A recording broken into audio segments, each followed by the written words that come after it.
We're going to start off with a story about a crazy dumbass guy. It's a guy, his name is Stephen Thomas, and he's featured on Newsweek in an article called "Man Has 2 Login Attempts Left in Order to Access 220 Million in Bitcoin Before It's All Lost." So Stefan is a German programmer. So he's living in San Francisco. So we've already established he knows stuff about tech, right? Because he seems like he's probably young.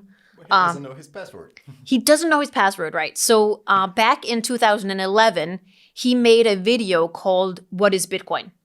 And as a reward for making that video, he was given 7,002 Bitcoins in a digital wallet. But we all know that Bitcoin has fluctuated enormously. But the difference when you look at his specific case is just enormous. Because actually, when he got the Bitcoin, it was like one Bitcoin was worth $5,000. But last Thursday, it peaked at $37,000. So needless to say, Thomas has been feeling for a while that he should probably offload his Bitcoin. Problem is that while the Bitcoin is now worth 220 million, he doesn't have his password. And then you just say, well, he should just like click claim a new password.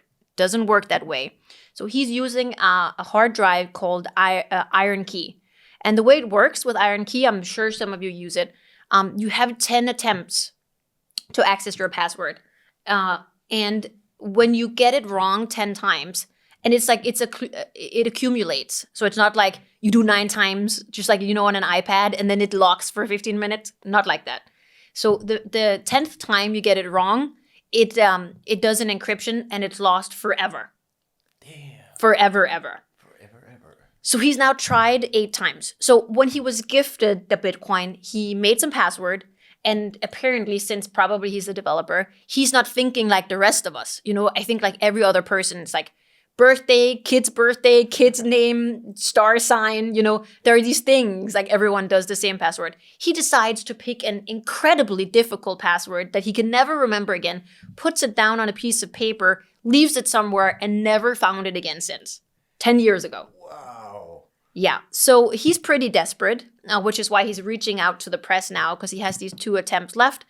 But, the people behind Bitcoin are saying, we can't do anything about it.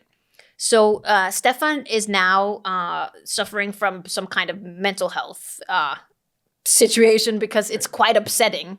I think all of us would be really upset in his situation. So he's decided to remove the hard drive from his home.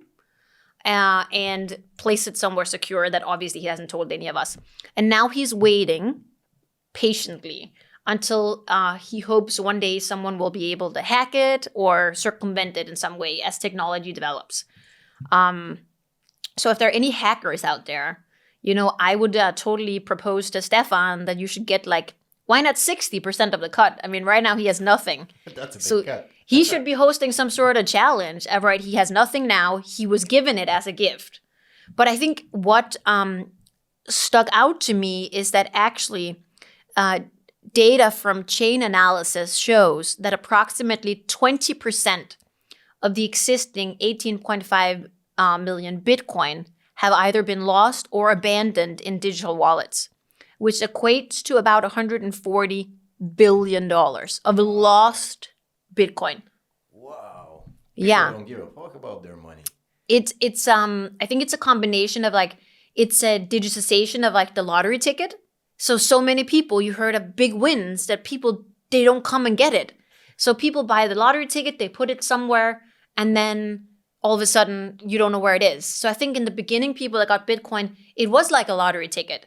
They didn't really know what it was. He was given it as a gift, so he didn't have this very serious attitude about it. But host a competition, have someone hack into it. For sure, someone will be able to one day.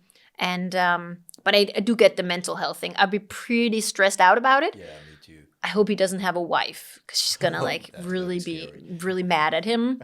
or or a male partner or whatever. I can just imagine like sharing a household with someone who had a win like that and then threw it out. I mean, just at our office, my colleague Lisa's husband ordered the wrong door, and that was like, almost grounds for divorce. So having 120 million unaccessible dollars in a hard drive, not a good thing for our relationship.